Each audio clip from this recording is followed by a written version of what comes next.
Ladies and gentlemen, sports fans alike, welcome to another edition of Bill Swerski, Sports Talk Chicago. One of the couple, two, three best podcasts around. So sit back, grab yourself a cold one and a Polish sausage, park your keister in the French room, and listen to Bill Swerski, Sports Talk Chicago. In Chicago, you know that all sports rock. The Bears, Hawks, Bulls, Cubs, and Sox. Pick your favorite, you can choose. As long as the Packers lose. For everything you need to know, it's Bill Swerski, Sports Talk Chicago. Bill Swerski, Sports Talk Chicago. Hey everybody, and welcome to another edition of Bill Swerski, Sports Talk Chicago. This is your host, Sean. On this episode, we are going to talk about Bears victory. The Bears victory. We'll also be talking a little bit about the Blackhawks, and we have Chris and Big Dave from Bawl on the show to talk about the Bulls. All this and more on this episode of Bill Swerski, Sports Talk Chicago. But first, as always, I'd like to thank the sponsor, the Rockford Ice Hogs. If you're not familiar with the Rockford Ice Hogs, they're the AHL minor league affiliate of the Chicago Blackhawks. What does that mean for you? You get to see the stars of tomorrow today at family-friendly, affordable prices. The Ice Hogs have their next game on December 7th against the San Antonio Rampage. You can head on over to icehogs.com and check out the all-new Oink Outfitters online store for hats, t-shirts, novelties, and more. Get tickets for the next game. Tell them Swerski Sports sent you. So on the show, like I said, we're going to talk about the Bears victory. We're not going to go too in depth on it because it's we have Chris and Big Dave on the show from Bawl Sports talking about the Bulls. And I wasn't going to talk about the Blackhawks this week. I was going to do more of a Blackhawks show next week. But there's one story that I want to mention, and it's a feel-good story. It's a nice story, so I want to discuss it a little bit. So let's jump right on into the Bears game. Bears going into this week, Bears were playing the 49ers, and you had to feel, as bad as the Bears were playing and as all the injuries and everything going on with the Bears, you had to at least like their chances to beat the 49ers. And the 49ers are another dysfunctional team. They won their opening game of the season against the Rams, and since then they have just gone goose egg. They've just been a bad team. And coming into Soldier Field, you really like the Bears' chances. I mean, of course there was the possibility that they lose. It's NFL. You can lose any given week. But you had to feel at least confident that the Bears could hang with these guys. So one of the notes about today's game was, if you regular listener to the show, you know how down I am about Adrian Amos, the Bears starting safety. I want to like the kid a lot. I do. And I thought very highly of him last year. Coming in, looked competent, started every game, and you just figured that he would build upon that in the second year. And just hasn't done it. Just really hasn't been what the Bears needed him to be. In fact, Steve Rosenblum just did a column about a week ago for the Chicago Tribune entitled, "What is Adrian Amos doing playing safety for the Bears?" And he starts it off with the line, "If Adrian Amos is the best that the Bears general manager and coach can do at safety, then they need a new GM and coach. And a new safety. Several of them, actually, like always." And he's dead on. And I know I have listeners who are big fans of Adrian Amos, and I'm not knocking you for that. I'm rooting for him. I'm not rooting for any Bears player, but from what I'm seeing this year, he's not a good football player. He's not good in coverage. They claim they like his ability to hit, but he misses a lot of tackles. He's out of position quite a bit. He's late helping over the top. He's not good in coverage. He's a liability out there. And due to an undisclosed illness, or illness, injury. I'm not sure what kept him out. He was out of the lineup today, so he didn't start for the Bears. And you figured that Chris Przinski would get the start, but instead it was DeAndre Houston Carson who got the start for the Bears.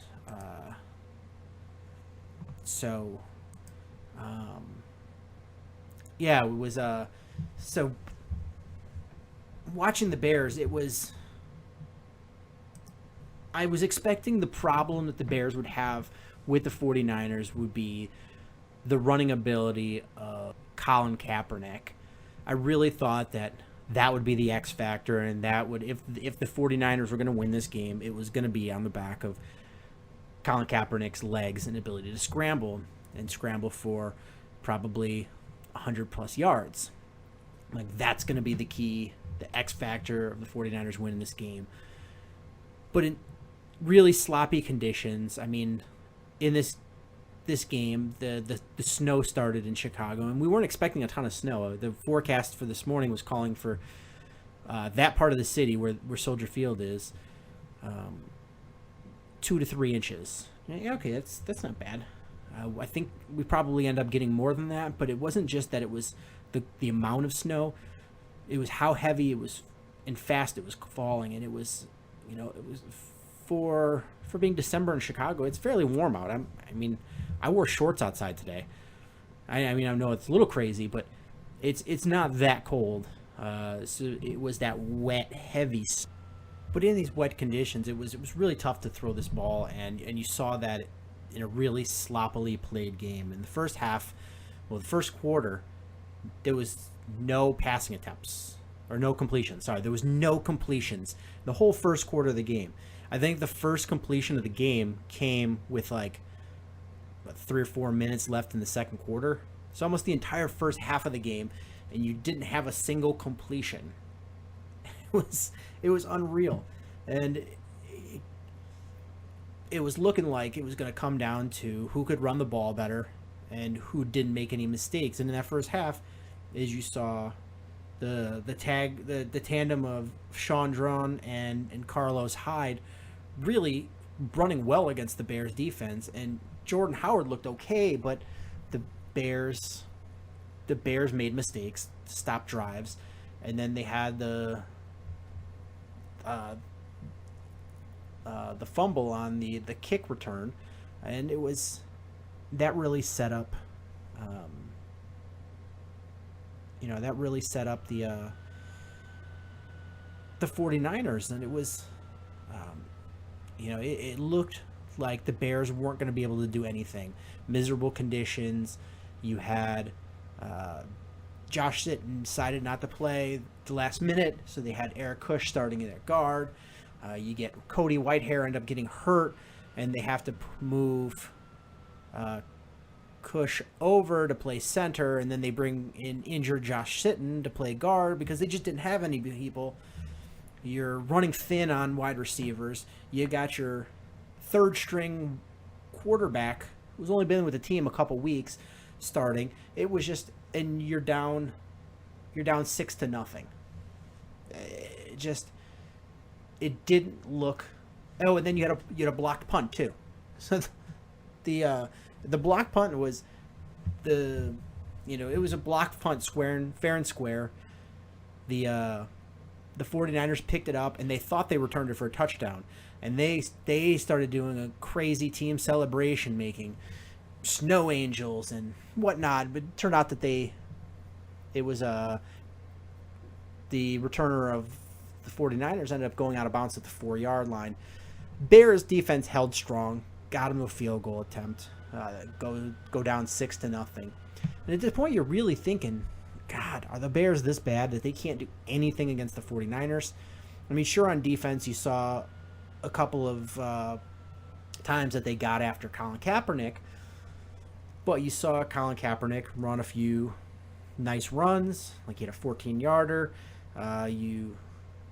You saw Carlos Hyde just carrying guys, and it was basically watching the 49ers shoot themselves in the foot with penalties, a lot of penalties, and that's what really halted drives on their part. I mean, this really could have been, several more scores in the first half by them, and but it's you're watching two teams that are in a similar situation. They're not good teams. They're missing players. They have quarterback issues, and both of them aren't good enough to overcome penalties and turnovers, and that's what they do is they have penalties, they have turnovers. Yeah, I mean, sorry, I just wanted to pull up the stats quick on the 49ers game, and they had 11 penalties for a total of 106 yards. The Bears had quite a few penalties as well. They had 5 penalties, but for a total of 40 yards, much less critical. So you had over 100 yards of penalties on the 49ers, and they were some absolute drive killers.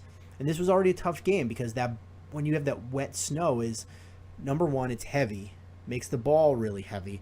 2 is in the kicking game, it's really hard because you don't trust your kicker to be able to kick long field goals. It's not really possible. So in a game where even if you were close and be able to kick a field goal, this was not the game.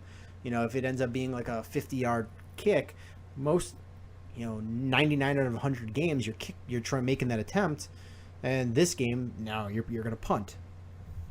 So it was scoring was a little bit critical, and then the Bears didn't complete a pass until almost the end of the first half, and they start to move the ball. You see, some nice passes by Barkley, get some nice completions, a little help with some penalties play, and they get on the board before halftime, and suddenly this goes from an all San Francisco game, even though they only scored 6 points, but just absolutely dominated that first half, to the Bears going to halftime with that 7-6 lead. And you're like, okay,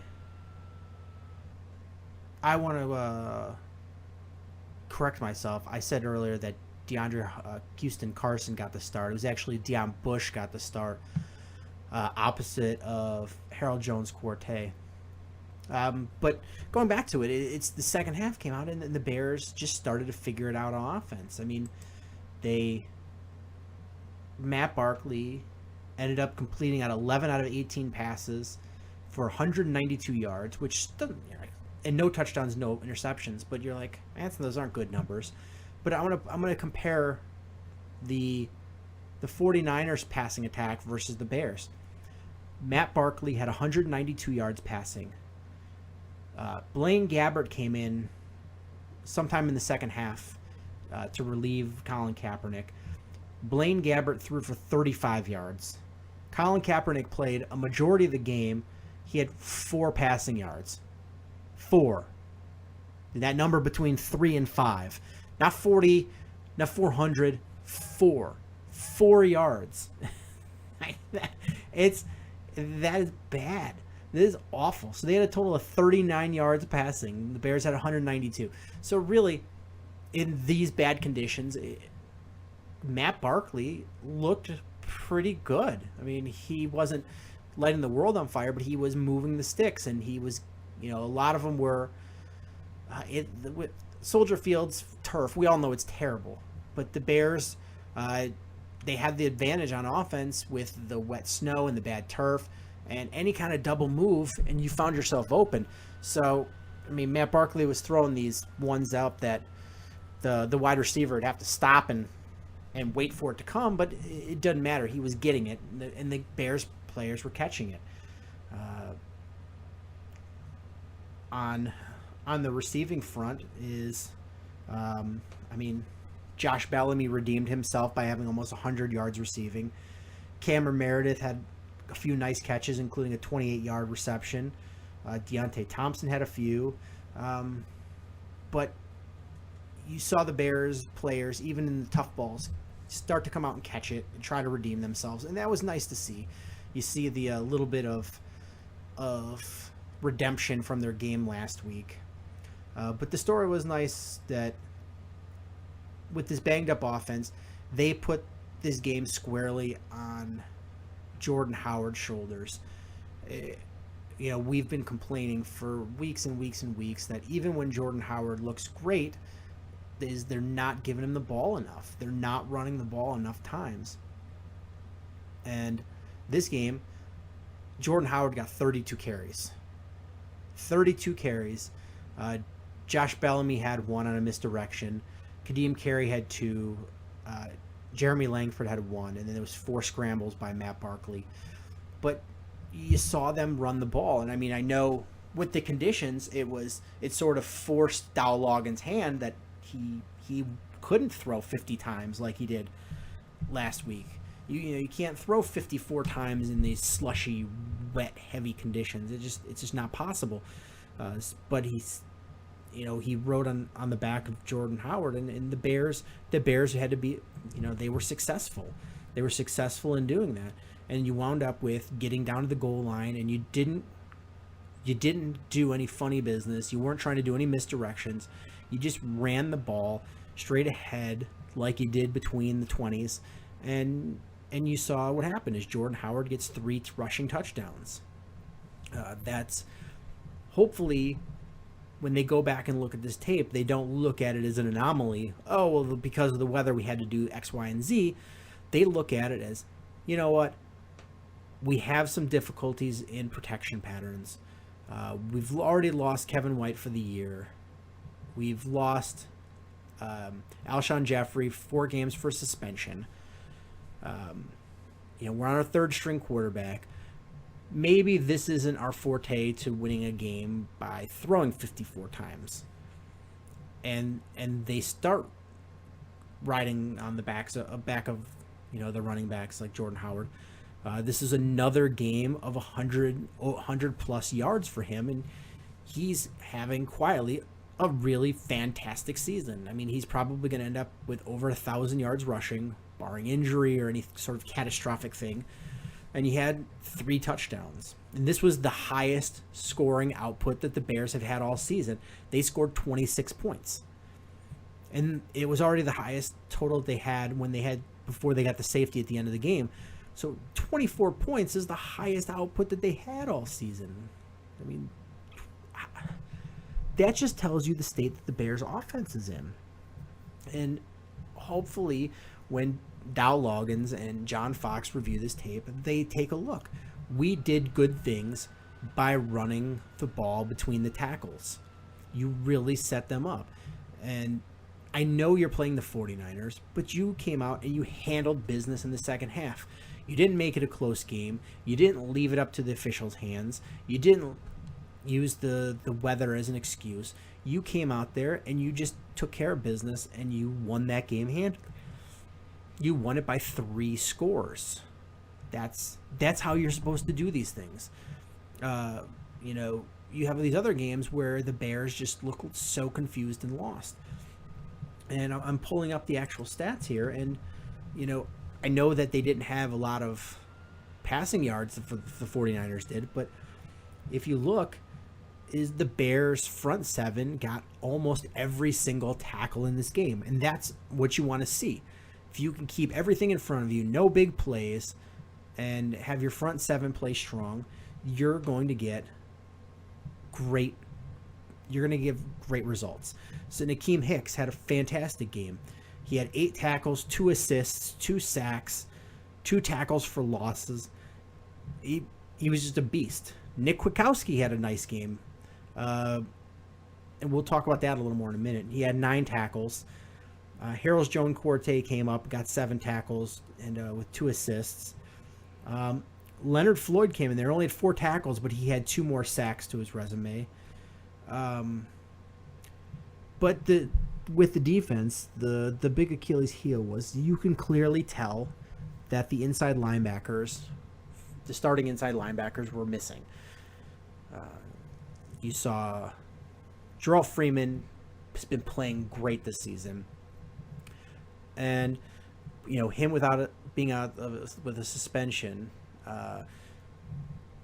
it really hurt the Bears. You're starting Nick Kwiatkowski, who's a rookie, and you're starting John Timu, who is an undrafted free agent out of Washington.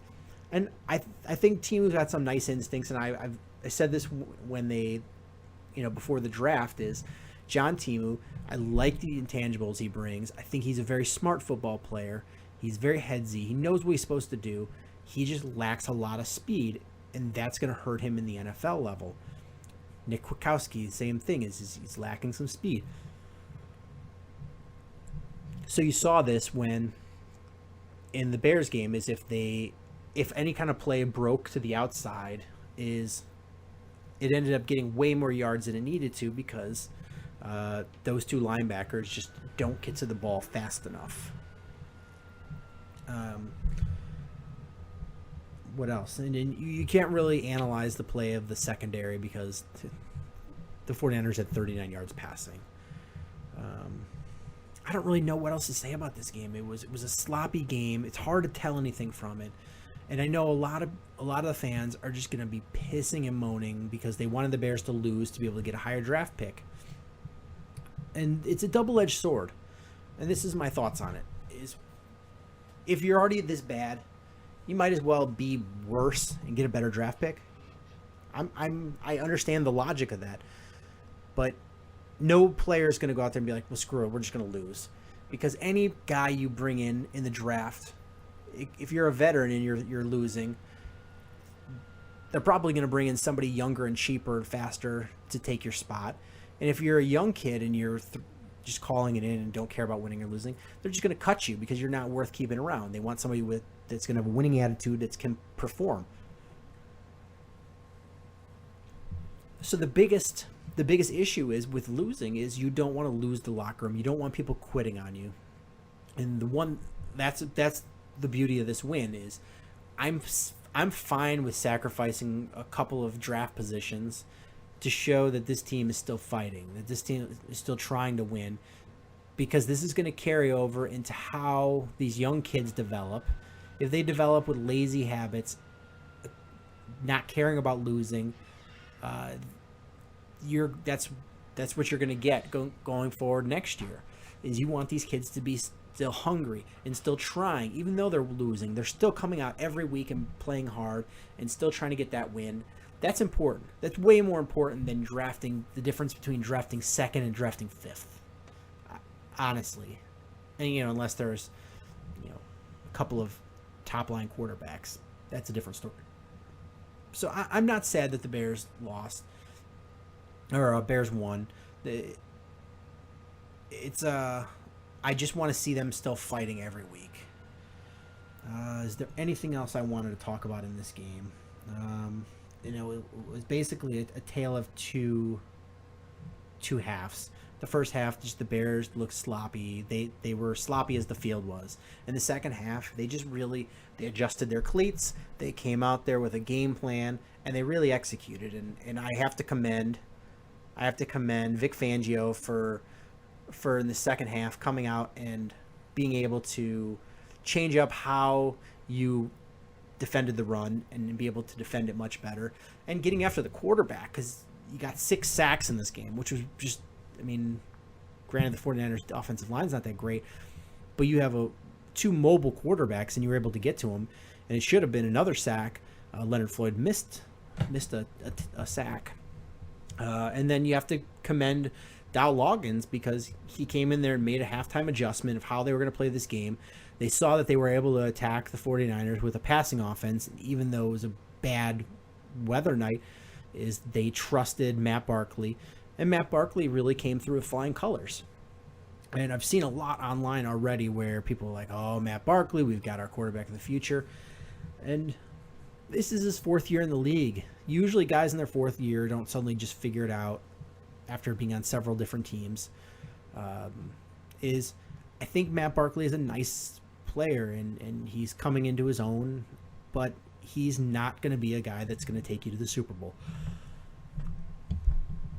Is the best you can hope for with Matt Barkley is that he's going to come in and he's going to be your backup, and he's going to be a solid backup, and if your quarterback goes down, then you are comfortable with going to him for a few games, that he can hold your position in the division, in a playoff race, but he's not a guy that you want to be the answer for your starting position. I'm just curious to see how his play affects what they do with Jay Cutler. And I have a feeling that they're going to feel confident enough going forward with Brian Hoyer and Matt Barkley that they're going to say, screw it. we're going to get rid of Cutler. We feel we can do fine with the two of these guys, and while grooming a young quarterback. And that's really all I have to say about the Chicago Bears.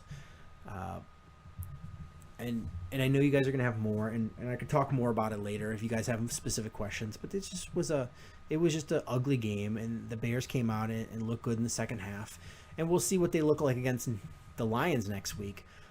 The Lions were not playing that well when the Bears beat them earlier in the season. Now the Lions are leading the division and playing much better football. It's going to be interesting to see how the Bears play against. So tearing down the fourth wall of the makings of this podcast this isn't like something on the Score ESPN radio where we have a big studio and the guests come in and we have interns. It's just me in my basement with a microphone and my computer, my laptop. And when we have guests, 99 times out of 100, they are virtually either via Skype or via telephone. And that leads, I don't have an audio engineer. I am not an audio engineer. I just sort of figure this out as I go. I promised the guys from Bawl would be on, and they were, sort of. We talked for over an hour about the Bulls and jokes, and we had some ha-has, and it was great. They're fantastic guys.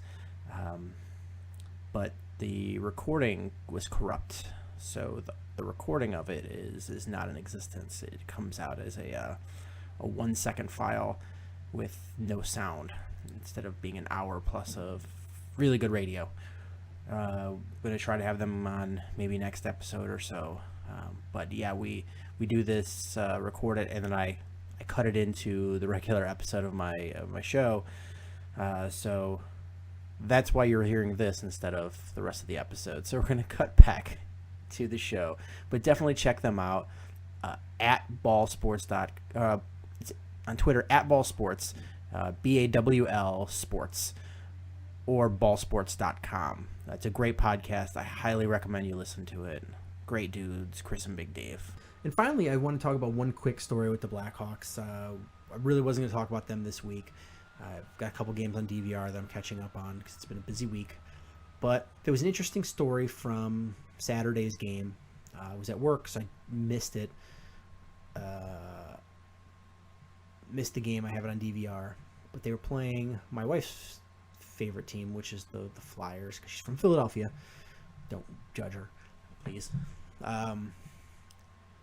And I think everyone knows by now is Corey Crawford had to have an emergency appendectomy. He's going to be out for a couple weeks. And the situation was that it happened so close to the game time.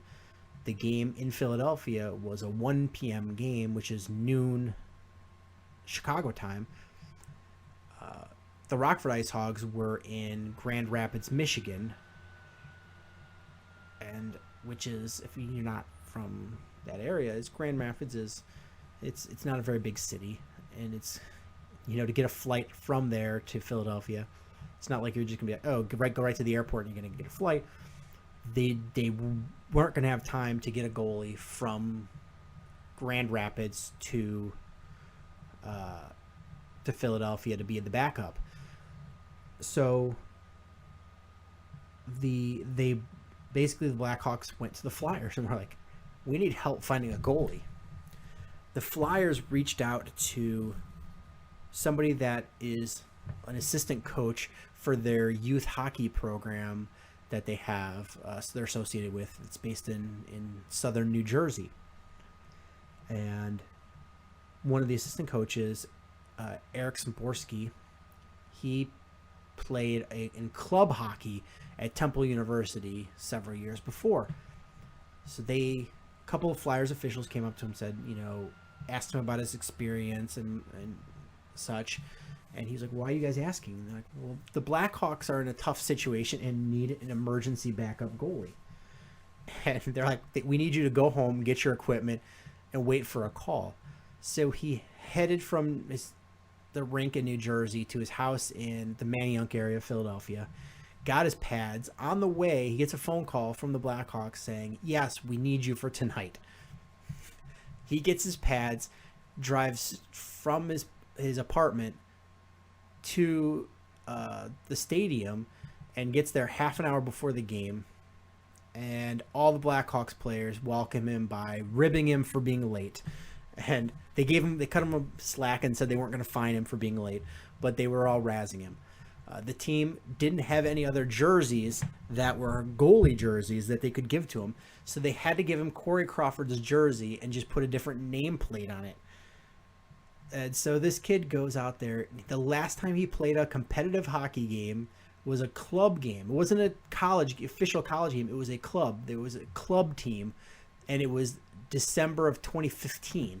So he goes out there, and the Blackhawks had one period of struggling offense, and basically Joel Quenneville said if they would have scored one more goal, he would have put Swerski in. And this kid, this has got to be a thrill of a lifetime. He called his dad on the way to the game and told him, and his dad's like, no way. He's like, seriously, watch. And this guy goes from being a kid that knows how to play goalie in a club situation to playing, being on a championship caliber team as the backup goalie for a game. That's just got to be a really cool feeling. And part of the reason they did it as well is the Blackhawks didn't want to have a situation of their salary cap, so they didn't pay him. They didn't pay him anything, but they gave him a bunch of signed stuff, and apparently they're going to send him the jersey he wore, so he can have that. But it was a nice story, and the funny part about it is he's like, I don't really know anything about it. He's like, it was a whirlwind. They just gave me a bunch of papers and I signed them, and then I went out into the game, and he stopped a puck from Patrick Kane during the shoot around. So it was a nice story, and I think this is one of those things that makes the NHL great, is stories like this, or the story where John Scott goes from goon to being all-star captain. Those are the things that make hockey fun and differentiate them from a lot of the other sports. Is how many other sports are you going to take a guy who's just a random fan and put him on the bench in a uniform as the backup, and you're a championship caliber team, one of the top records in hockey. It's just an odd thing. So next week we'll talk more about the Blackhawks, but I really wanted to mention the story because I thought it was fun and a nice story, and congratulations to him. But that's going to do it for this episode of Bill Swerski Sports Talk Chicago. Thanks so much to our guests, Chris and Big Dave, for being on the show. And thank you guys for listening. If you have questions, comments, concern, you want to talk more about the Bears, I'm more than happy to talk more about the Bears. I don't know where you guys' interests lie as far as this game, and I'd like to hear your questions. So you can hit us up on Twitter at Swerski Sports, SwerskiSports.com, Facebook.com/Swerski Sports, and we will talk about your question on the air. Thank you guys so much for listening, and until next time, bear down. Cubs win! What a lucky break! The good Lord wants the Cubs to win! We thank Ditka and God for all they have provided. Cubs win! Cubs win! Cubs win! Oh, I don't want her. You can have her. She's a Packer fan. She can't fit in my van. And she looks like number New Yorkers. Smoking crack is not legal on planes. Bears 31 to -7. The Bears. Oh, when the Bears go bearing down, I wanna